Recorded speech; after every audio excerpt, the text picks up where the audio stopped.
Gulf గడ్డపై అపూర్వ రీతిలో హిందూ దేవాలయం రూపుదిద్దుకుంటోంది.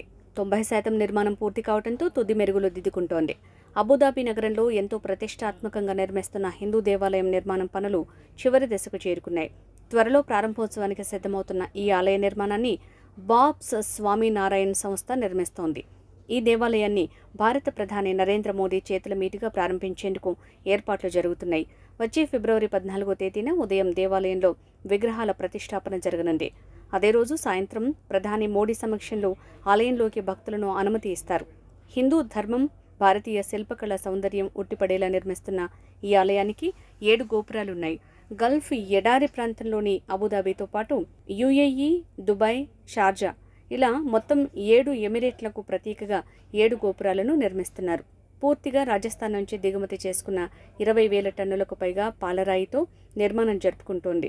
మన దేశంలోని రాజస్థాన్, గుజరాత్ రాష్ట్రాలకు చెందిన 2,000 మందికి పైగా శిల్పులు, కార్మికులు అబుదాబిలోనే మకాం వేసి 3 ఏళ్ల పాటు శ్రమించి ఆలయాన్ని నిర్మించారు.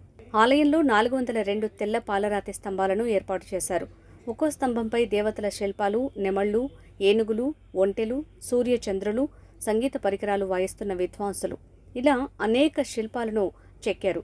అలాగే ఆలయ ప్రధాన ద్వారం వద్ద 3D విధానంలో ఏకశిలపై అయోధ్య రామమందిర నమూనాను రూపొందించారు.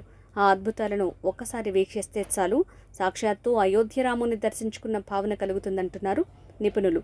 పవిత్ర గంగా, యమున నదీ జలాల ప్రవాహాన్ని మరపించేలా దేవాలయం దిగువ భాగంలో కృత్రిమ ప్రవాహాన్ని, ప్రత్యేక ఫోకస్ లైట్లను ఏర్పాటు చేశారు.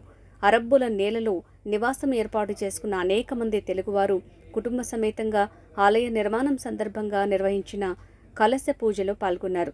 తెలుగు భక్తుల సంఖ్య ఎక్కువగా వస్తుండటంతో ఆలయంలో వెంకటేశ్వర స్వామిని కూడా ప్రతిష్ఠ చేయనున్నట్టు దేవాలయ నిర్మాణ కార్యకలాపాల్లో చురుగ్గా పాల్గొంటున్న తిరుపతికి చెందిన ప్రవాసుడు కటారు వెంకట సుదర్శన్ వెల్లడించారు.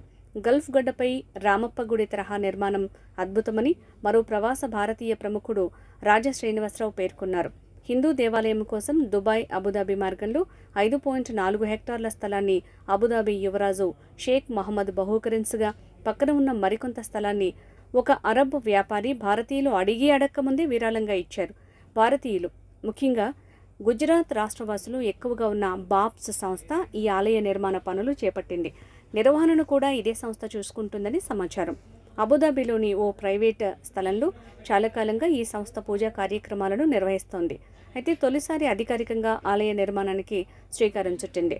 మొత్తం భారతీయ శిల్పులను రప్పించి ఇక్కడే వారికి వసతి సౌకర్యాలు కల్పించి రికార్డు స్థాయిలో 3 ఏళ్ల కాలంలో నిర్మాణ పనులు పూర్తి చేయనుండటం విశేషం. గల్ఫ్ దేశాల్లో ఇప్పటివరకు 4 ఆలయాలు ఉండగా అందులో 2 దుబాయ్లో, ఒమాన్, బహ్రెయిన్లలో ఒక్కోటి ఉన్నాయి. ఇవన్నీ అరబ్ రాజుల సహాయంతో గుజరాతీ వ్యాపారులు నిర్మించుకున్నారు.